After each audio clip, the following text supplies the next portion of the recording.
Good evening. I just want to say this real quick. Just mention this real quick. If you're a child of God, if you're a Christian, then you know that your one of your main tools that you have to use is praise and worship. Praise and worship it's a way of drawing closer to God. Prayer, praise, worship, fasting and praying. And reading scriptures out loud, like, just read them out loud to yourself. All these things I've done.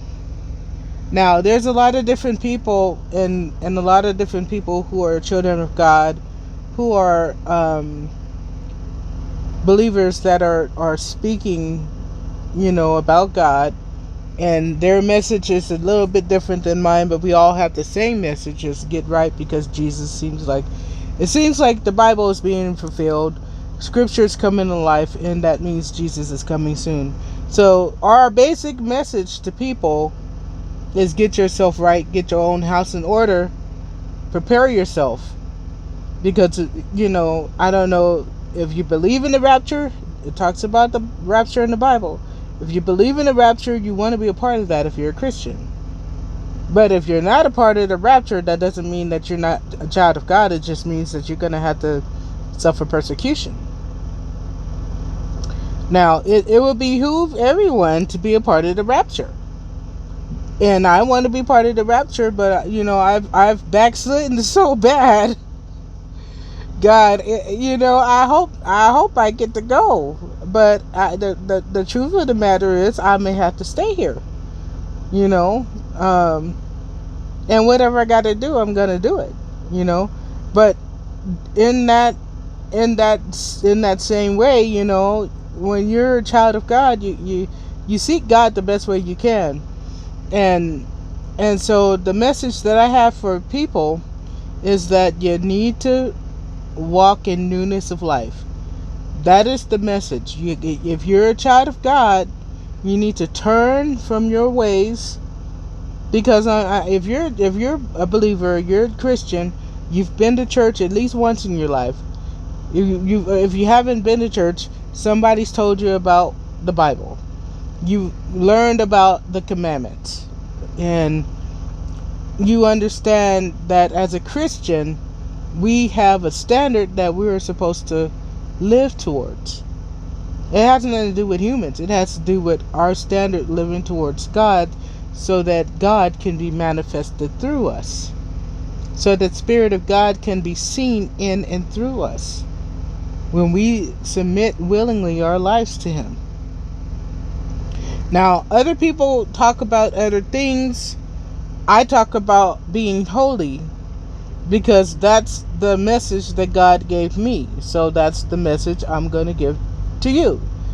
And you, or whoever God leads to watch my videos.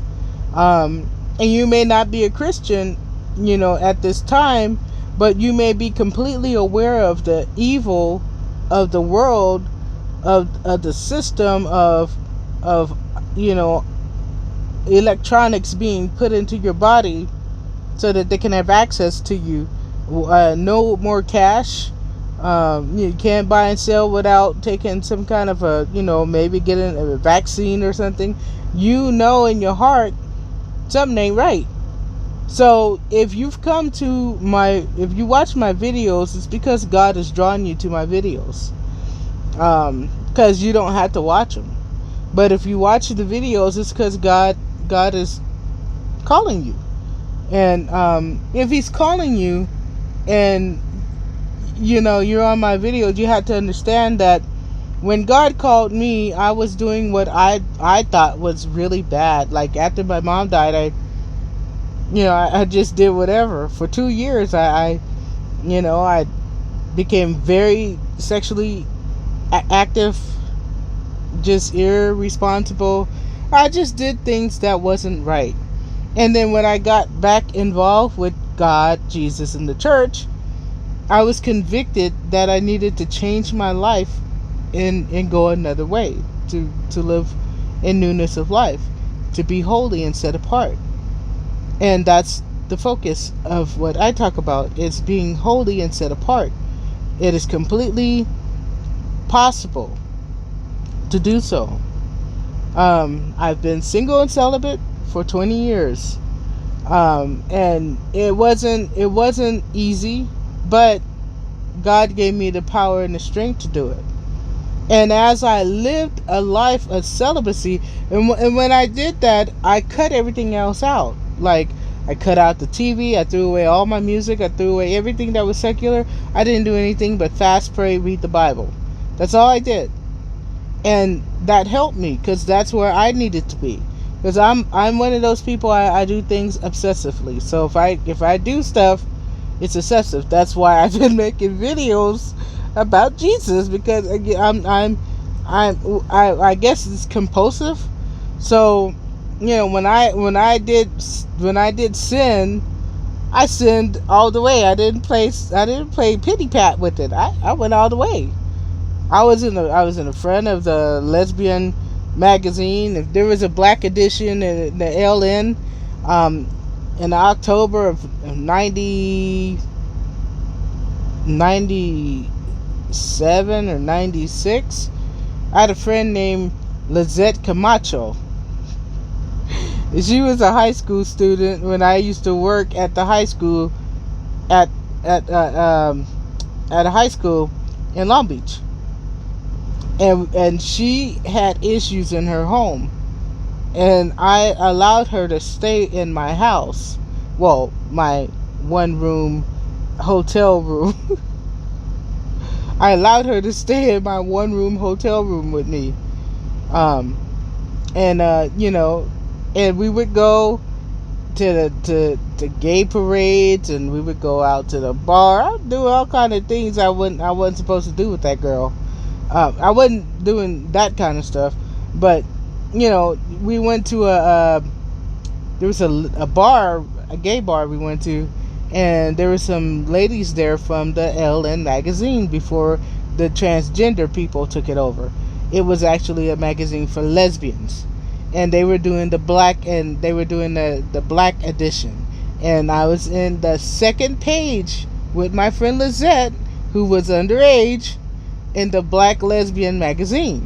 I used to go in front of the gay parades. I used to walk with them. I used to carry the signs and everything. I used to do that.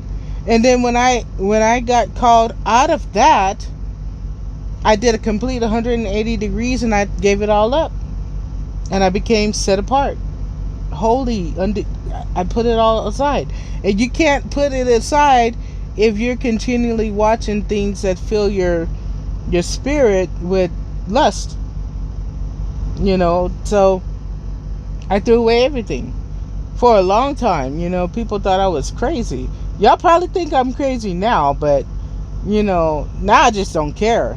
I mean, before it was kind of like it was really fresh, because things happen. Like, things happened that I couldn't explain. Those are spiritual things that happened to me.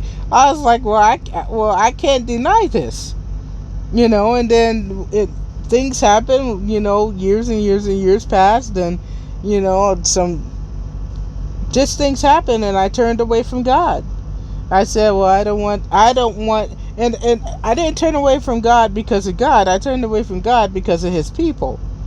I didn't want to deal with His people anymore, because I understood that I am unique in a certain way. Everybody has their own ministry, but I have a unique ministry in a certain way.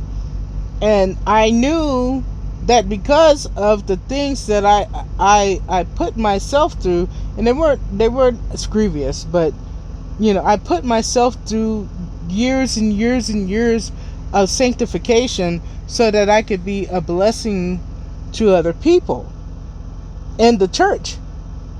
And I knew if I defiled myself, that I couldn't be a blessing like that anymore. So I started, watching things on the internet like porn.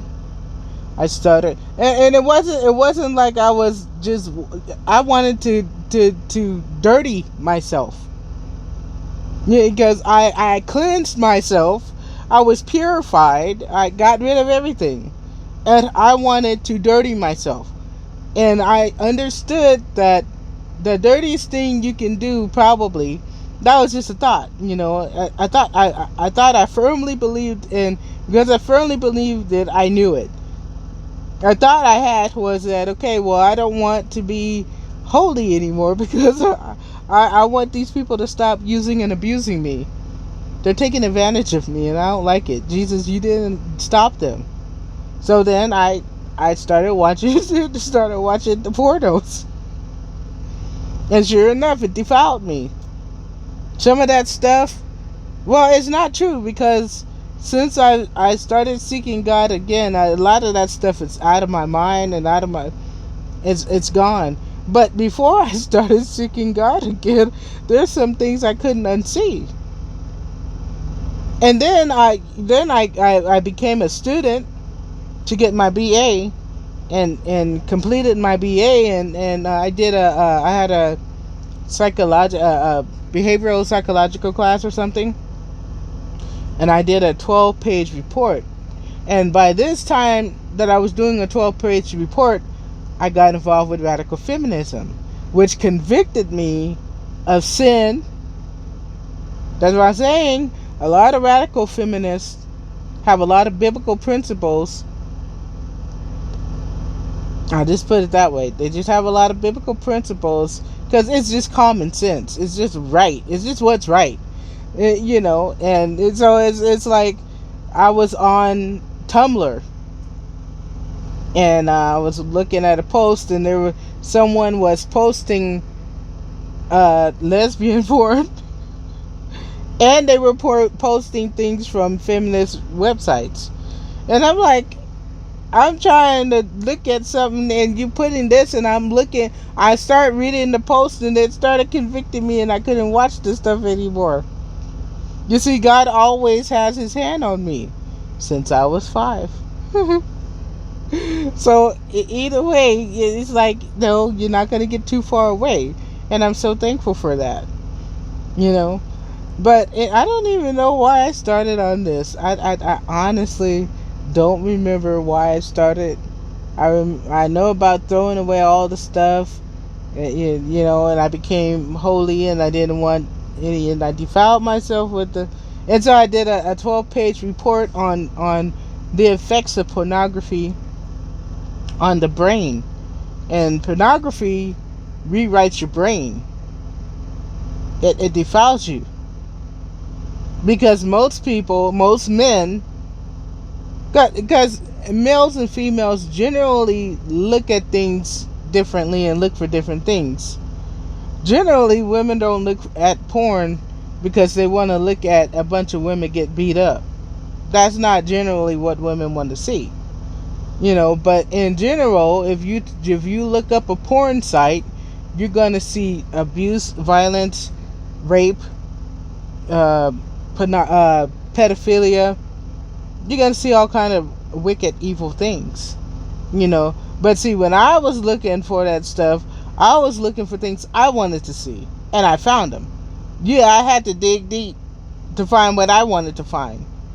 And you can definitely find things that are beautiful to watch and beautiful to behold. It's like, I never knew those people could have such a connection, because I looked for it into those damn radical feminists convicted me of sin. And I had to stop, because it was God. And when I was reading the feminist blogs, I knew God was dealing with me. So it's like, if you're on my videos, any of my videos, God is dealing with you. I don't know how else to say it. I'm not trying to be mean. I'm not trying to say that something is wrong with you if you're an atheist or something, but you continually come to the post and you continually find interest in it. God is nudging on you. I'm not trying to push anything on you or anything like that, but consider why my videos interest you, and you'll see that there's something in you grabbing on you. That's God. That's God. God is not like the way these men have taught God. Jesus was an actual man that walked on the earth. You can read about him in the works of Josephus.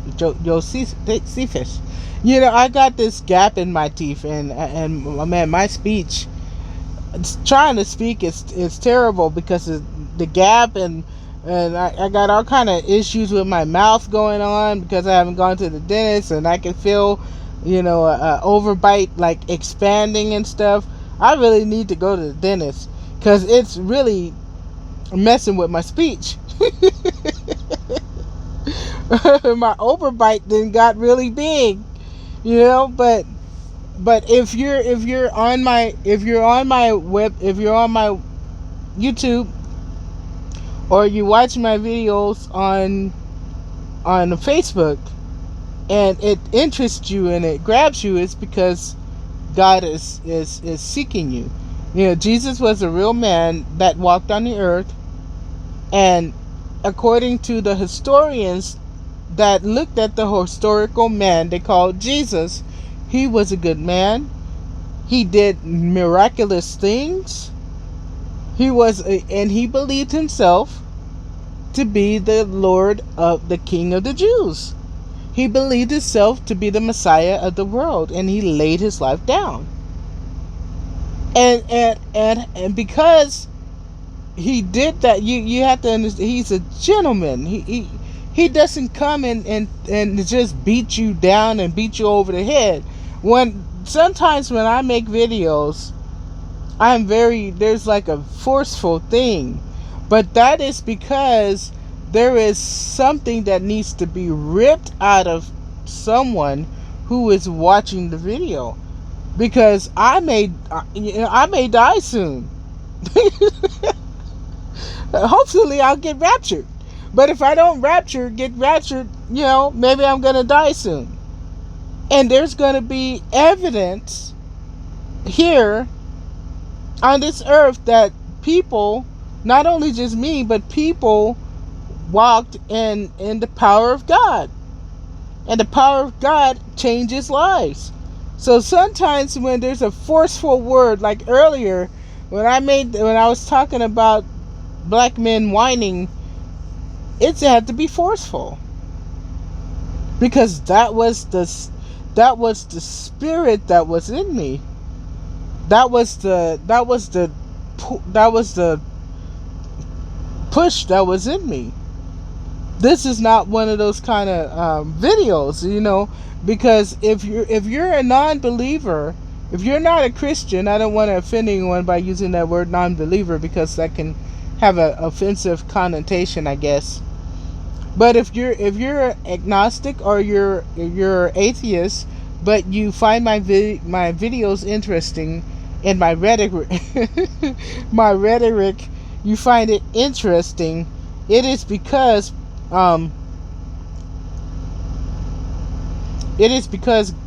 God is drawing you. There's a scripture that says, "Behold, he stands at the door, and he knocks. And if anyone will open the door, he'll come in and dine with you." Jesus is a gentleman. He doesn't force you.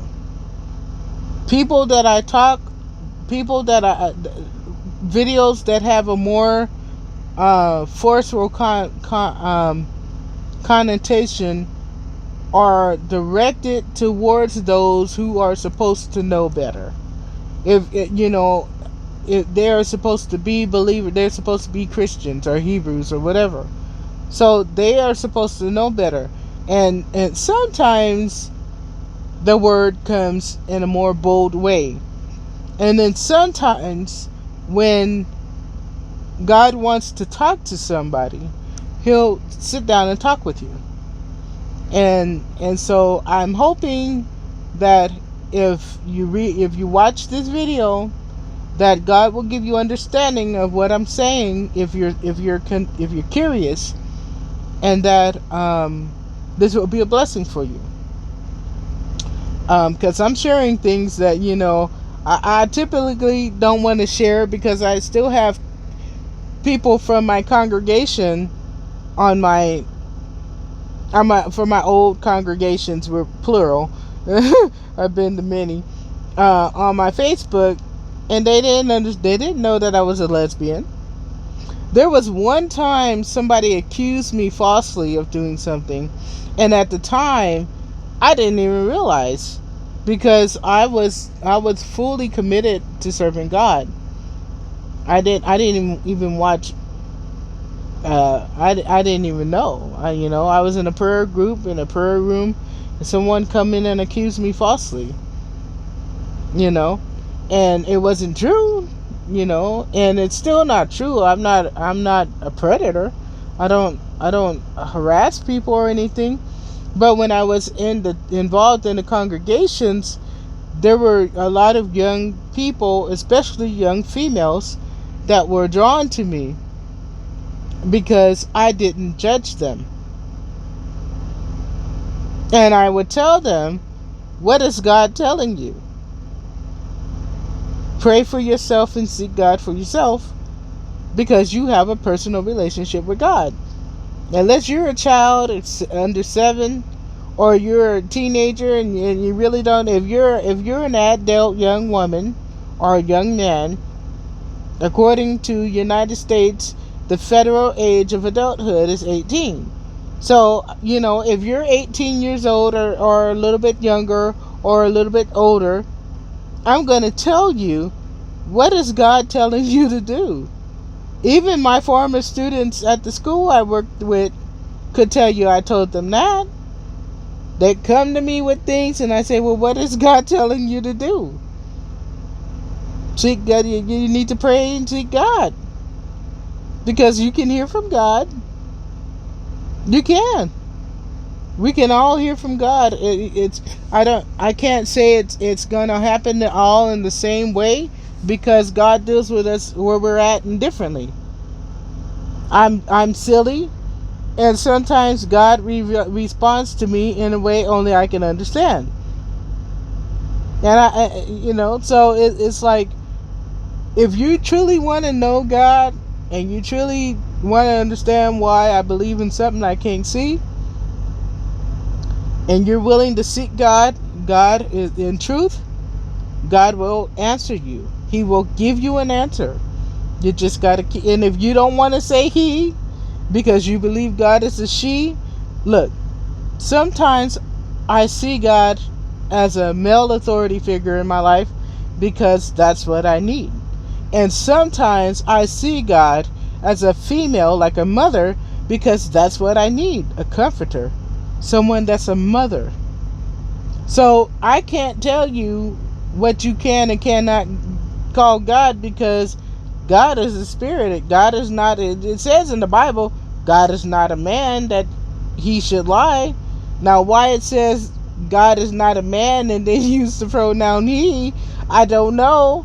I don't I don't really question that, because it just fits. God, He, it just fits. But doesn't mean that God is not a she. I'm not saying that I believe God is a she. I'm just saying that there are times when I pray to God and I have more of a desire to pray to God and feel a masculine energy. And then there are times that I pray and I want that motherly feel. So to me, God is male and female, masculine and feminine. God is a perfect balance of male and female, masculine and feminine. Just like Jesus was a perfect balance between male and female, masculine energy and female energy. There's nothing wrong with masculine energy and female energy. Nothing wrong with it. It's a good thing to have that um, balance. I have a masculine energy, but anyone who knows me physically understands I'm nothing but a big giggly thing. I'm a big giggly creature. I have to I appear very authoritative and I appear very masculine. But everyone who physically knows me understands I'm a big old giant fluff ball. I'm a big old giant fluff ball. Anyone who knows me knows that. I'm a female. I am a woman. I'm a female. I don't have an issue with that. But because of certain situations, especially in the trucking, I can't come outside of my truck and be all flimsy. I gotta be, authoritative. But I guarantee you, if I need help with my truck, or I need help backing up or something, I turn my feminine charms on immediately.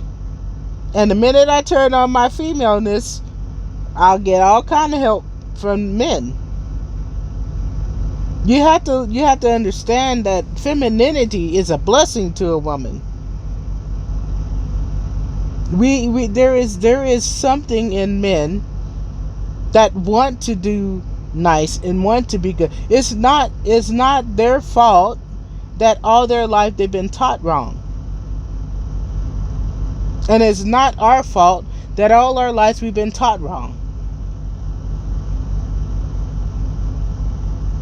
But there's nothing wrong with a woman feminine energy. I use it all the time. I love it. I love it when I go somewhere and the men, not because of this code, not because of this Black Lives Matter thing, but I love it when I go in somewhere and the men open the door for me and they call me yes ma'am, and they let me go in front of them in the line, and they're just, can I help you with anything, ma'am? They're so, they want to help. They want to be helpful. I love that stuff. With my sexuality. Now, that's a whole different story. Look, this video is going to cut off because I don't have this was too long. I didn't mean for it to be this long. But anyways, yeah, that's a whole different story. But I will say this, that sexual immorality is sexual immorality, whether you're heterosexual or homosexual. And when I came to God, I didn't realize that I was still dealing with homosexuality. I thought I was dealing, because the last person I was with was a man, was a guy, because at the time I was what you consider bisexual. So I cut off all relations, male and female. I didn't have any relations. I didn't start realizing my sexuality until a couple years after. Actually, I was in a church, involved with this Seventh-day Adventist church, and one of the little kids in the church asked me if I had a wife, and and I said, women don't have wives. And, and it never really dawned on me that he didn't mean it in a bad way. But that was an honest question from I think it was 5 or 6 or 7. He asked me, "Do you have a wife?" And then and so anyways, I've come to realization that yeah, I'm still dealing with homosexuality. But I love God, and I have power over the desires of my flesh. And if need be, I can live celibate for the rest of my life. Single and celibate. Now, I would like a companion, but if it's a requirement to me, I can live single and celibate for the rest of my life. Hopefully it's not too long. Because I hate to be here until I'm 70, single and celibate. But it's that's all good though. Anyways, I'm a yeah. So if you just know that me being and understanding my sexuality does not make me not be able to be a Christian or be a believer. I have to learn. I learned how to walk in truth and integrity. And that's why truth and integrity is so important to me, because I've lived it since I've been a believer. And people who call themselves believers and they refuse to walk in it, that irritates me. So with that, I say shalom, shalom.